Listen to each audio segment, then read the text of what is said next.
तो स्टार्ट करते हैं इस लेक्चर में इमरजेंसी कॉन्ट्रासेप्टिव। इमरजेंसी कॉन्ट्रासेप्टिव इसे हम लोग मॉर्निंग आफ्टर पिल्स या फिर इसी को आई पिल्स बोलते हैं, ठीक है।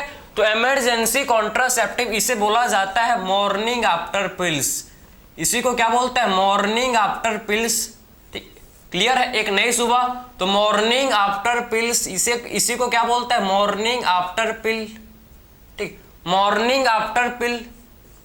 क्लियर? इसी को मॉर्निंग आफ्टर पिल्स या फिर इसी को क्या बोलते हैं? या फिर इसी को बोला जाता है आई पिल्स भी, ठीक है। मॉर्निंग आफ्टर पिल्स या फिर इसी को क्या बोलते हैं? इसी को आई पिल्स भी बोलते हैं और बहुत सारे नाम से इसे जाना जाता है, ठीक है। मॉर्निंग आफ्टर पिल्स या फिर इसी को क्या बोलते हैं? इसी को आई पिल्स भी बोलते हैं, ठीक है। तो आखिर में ये जो इमरजेंसी कॉन्ट्रासेप्टिव, इमरजेंसी कॉन्ट्रासेप्टिव इसे हम लोग मॉर्निंग आफ्टर पिल्स या फिर इसी को क्या बोलते हैं? मॉर्निंग आफ्टर पिल्स या फिर इसी को आई पिल्स बोलते हैं। तो आखिर ये क्या कंटेनिंग होते हैं भाई? आखिर ये क्या कंटेनिंग होते हैं? ये आप देखो, ये आपके ओनली प्रोजेस्टेरोन कंटेनिंग होते हैं। ये आपके क्या होते हैं? ये आपके देख सकते हो कि सिर्फ ओनली प्रोजेस्टेरोन कंटेनिंग हो सकते हैं।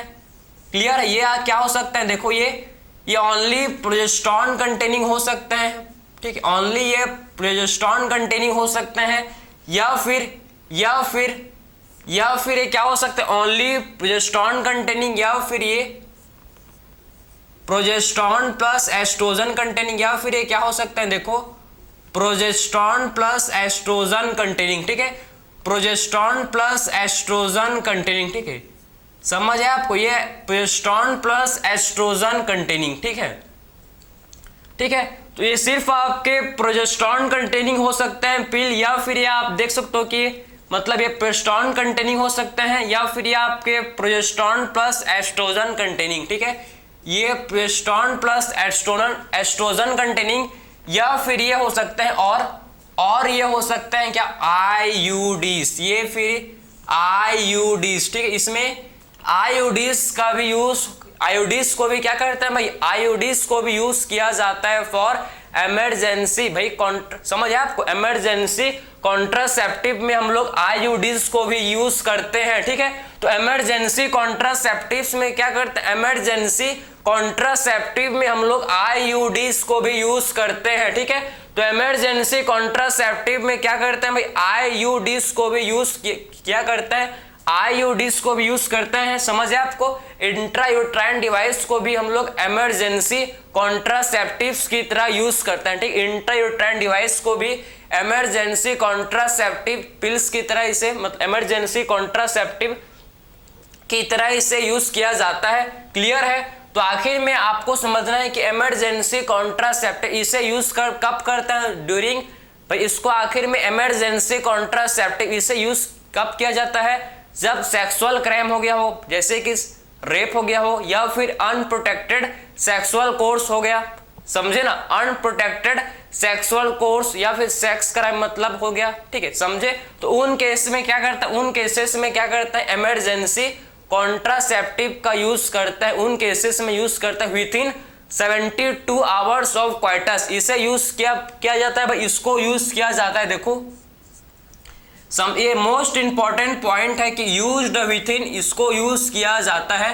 मोस्ट इंपॉर्टेंट पॉइंट है विथिन 72 आवर्स ऑफ, ठीक है, used within 72 hours of coitus, ठीक है, used within 72 hours of coitus, ठीक है।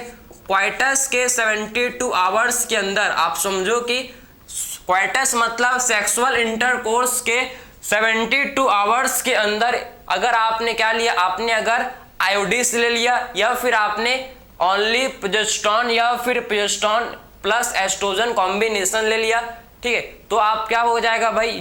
तो इससे जो है प्रेगनेंसी मतलब कॉन्सेप्शन इससे प्रिवेंट हो सकता है। लेकिन आपको एक शर्त है भाई, आप कॉन्ट्रासेप्टिव इमरजेंसी कॉन्ट्रासेप्टिव्स को आप क्या करते हो? इसको आप विथिन 72 आवर्स के अंदर, विथिन 72 आवर्स ऑफ क्वाइटस इसे लिया जाता है, तभी ये इफेक्टिव है, ठीक है। तभी ये क्या होता है भैया? तभी ये इफेक्टिव होता है। भैया आपको पता है, हमको पता है कि प्रोजेस्टेरोन क्या करता है भाई? सर्वाइकल म्यूकस के थिकनेस को इंक्रीज कर देता है, पता है ना आपको? क्या करता है प्रोजेस्टेरोन? प्रोजेस्टेरॉन सर्वाइकल म्यूकस के थिकनेस को इंक्रीज कर देगा, ठीक है, और ये थिनिंग करता है एंडोमेट्रियम को। क्लियर है? एस्ट्रोजन थिकनेस को इंक्रीज करता है एंडोमेट्रियम का। एंडोमेट्रियम के थिकनेस को कौन इंक्रीज करता है? एस्ट्रोजन। लेकिन प्रोजेस्टेरॉन क्या करेगा भाई? एंडोमेट्रियम के थिकनेस को डिक्रीज कर देगा। ये एंडोमेट्रियम के थिकनेस को क्या करेगा? प्रोजेस्टेरॉन, जो कि एंडोमेट्रियम के थिकनेस को डिक्रीज कर देगा, ठीक है। तो प्रोजेस्टेरॉन क्या करता है? ये एंडोमेट्रियम के थिकनेस को डिक्रीज कर देगा और सर्वाइकल म्यूकस के थिकनेस को इंक्रीज कर देगा, ठीक है। एंड सर्वाइकल म्यूकस के थिकनेस को इंक्रीज कर देता है। और मैंने आपको बताया था कि जब प्रोजेस्टेरॉन का हाई लेवल होता है एंड एस्ट्रोजन जब मॉडरेट होता है, जब प्रोजेस्टेरॉन का हाई लेवल एंड एस्ट्रोजन जब मॉडरेट होता है, तो इससे क्या होता है भैया? ये इनहिबिट करता है किसको?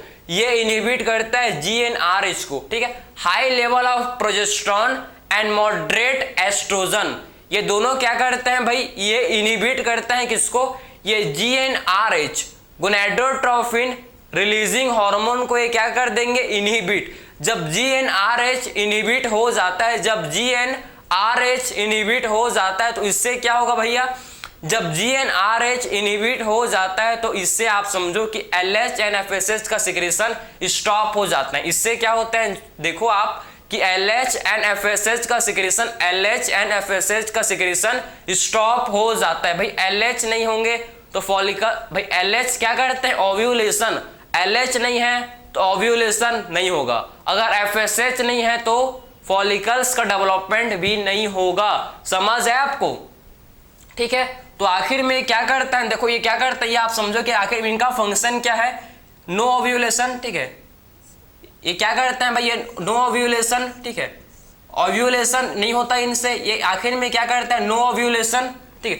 प्रिवेंट ओव्यूलेशन, या बोल सकते हैं हम लोग कि आखिर में क्या करते हैं? समझो ये आपके क्या करते हैं? प्रिवेंट करते हैं किसको भैया? ये प्रिवेंट करता है, ठीक है। ये प्रिवेंट करता है किसको? Prevent ovulation. ये ओव्यूलेशन को प्रिवेंट करता है, समझे। एंड इम्प्लांटेशन, ये क्या करते हैं भाई? ओव्यूलेशन एंड इम्प्लांटेशन को प्रिवेंट करते हैं। मोस्ट इंपॉर्टेंट, क्लियर है? ओव्यूलेशन एस्ट्रोजन प्लस प्रोजेस्टेरॉन, ये क्या करते हैं भैया? ये आप देखो, ये प्रिवेंट करता है किसको? ये प्रिवेंट करता है ओव्यूलेशन एंड इम्प्लांटेशन को। समझ है आपको? तो आखिर में ये ओव्यूलेशन एंड इम्प्लांटेशन को क्या करते हैं? ओव्यूलेशन एंड इम्प्लांटेशन को ये प्रिवेंट करते हैं। क्लियर है? तो ओव्यूलेशन एंड इम्प्लांटेशन को ये क्या करते हैं? एस्ट्रोजन एंड प्रोजेस्टेरॉन ये इसको प्रिवेंट करते हैं। समझ है आपको? अब नेक्स्ट डिस्कस करेंगे, देखो कि आखिर इसका एग्जांपल जो आपके एनसीईआरटी में नहीं है, लेकिन अगर आप सिंपल आपको पता हो आइडिया, देखो तो एक एग्जांपल है मीफीप्रिस्टोन। एक एग्जांपल इसका है मीफीप्रिस्टोन, ठीक है। मीफीप्रिस्टोन, आखिर में मीफीप्रिस्टोन, ठीक है, जिसको RU486 भी बोलते हैं। RU486 इसे बोला जाता है। इसका एग्जांपल आप देख लो, इमरजेंसी कॉन्ट्रासेप्टिव का एग्जांपल है। किसका एग्जांपल है ये?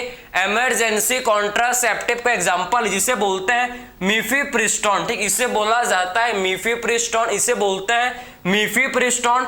RU486 ये क्या है भैया? मीफीप्रिस्टोन को ही क्या बोलते हैं? RU486, ठीक है। तो मीफीप्रिस्टोन को ही क्या बोला जाता है? RU486, ठीक है। तो आखिर में मीफीप्रिस्टोन क्या करता है? देखो it binds to progesterone receptor, it binds to, आखिर में मीफीप्रिस्टोन क्या करता है? ये किसके साथ बाइंड कर जाता है भाई? ये इट बाइंड्स टू, ये समझो कि ये किसके साथ बाइंड कर जाता है? प्रोजेस्टेरॉन रिसेप्टर, ये प्रोजेस्टेरॉन रिसेप्टर के साथ बाइंड कर जाता है, समझे ना। ये मीफीप्रिस्टोन जो कि क्या करता है भाई? प्रोजेस्टेरॉन के रिसेप्टर के साथ बाइंड कर जाता है। अगर प्रोजेस्टेरॉन का रिसेप्टर के साथ बाइंड कर जाएगा तो इससे क्या होगा? देखो इससे प्रोजेस्टेरॉन का लेवल डिक्रीज हो जाएगा। इससे क्या होगा भाई? इससे प्रोजेस्टेरॉन का लेवल डिक्रीज हो जाएगा। और जब प्रोजेस्टेरॉन का लेवल डिक्रीज हो जाता है, जब प्रोजेस्टेरॉन का लेवल डिक्रीज हो जाता है तो जो प्रेगनेंसी है ये मेंटेन नहीं हो पाता। समझे? क्योंकि हमको पता है कि प्रोजेस्टेरॉन क्या करता है, इसका मेन फंक्शन है कि मेंटेन करता है प्रेगनेंसी को, इसीलिए प्रोजेस्टेरॉन को क्या बोलते हैं, प्रेगनेंसी हार्मोन। क्योंकि आखिर में प्रोजेस्टेरॉन क्या करता है, ये मेंटेन करता है किसको भाई, प्रोजेस्टेरॉन किसको मेंटेन करता है, ये मेंटेन करता है प्रेगनेंसी को, समझे ना। तो प्रोजेस्टेरॉन जो किसको मेंटेन करता है भाई, प्रोजेस्टेरॉन मेंटेन करता है किसको, ये प्रेगनेंसी को मेंटेन करता है, समझ है आपको। आखिर में ये मिफेप्रिस्टोन जो कि प्रोजेस्टेरॉन के रिसेप्टर के साथ बाइंड कर जाएगा, जब ये प्रोजेस्टेरॉन के रिसेप्टर के साथ बाइंड कर जाएगा तो भाई यहां पर प्रोजेस्टेरॉन बाइंड नहीं कर पाएगा, क्योंकि पहले से ही प्रोजेस्टेरॉन के रिसेप्टर के साथ कोई बाइंड किया हुआ है, पहले से ही आपके प्लेस पर। आप समझो कि आप स्कूल जाते होगे या जाओगे, मतलब जाओगे, जा चुके हो या जाते होगे, ठीक है। तो आप क्या, आपने आप जहाँ बैठते हो भाई, ठीक है, वहां पर कोई आकर, मतलब पहले आते थे तो पहले आप फर्स्ट बेंच में बैठते थे, एक दिन आप लेट हो गए, ठीक है, तो आपके प्लेस में कोई और आके बैठ गया, आपके प्लेस में कोई और आके बैठ गया, क्लास चल रहा है, आपके जगह, आपके प्लेस जहां पर आप हर दिन बैठते हो, बेंच में, जो बेंच में आप हर दिन बैठते हो, वहां पर आप लेट हो गए एक दिन, तो वहां पर कोई और बैठ गया, ठीक है, आप लेट आए तो आप क्या करोगे भाई, आप क्या करोगे, आप कहीं और बैठ जाओगे, क्योंकि क्लास चल रहा है, उसको तो ही नहीं बोला कि चल निकल, ठीक है। क्लास के बाद टीचर जब भाग जाएगा तो आप बोल सकते हो कि निकल भाई, लेकिन आप क्लास चल रहा है तो आप नहीं बोल सकते, तो आप क्या करोगे, आप नहीं बैठ पाओगे।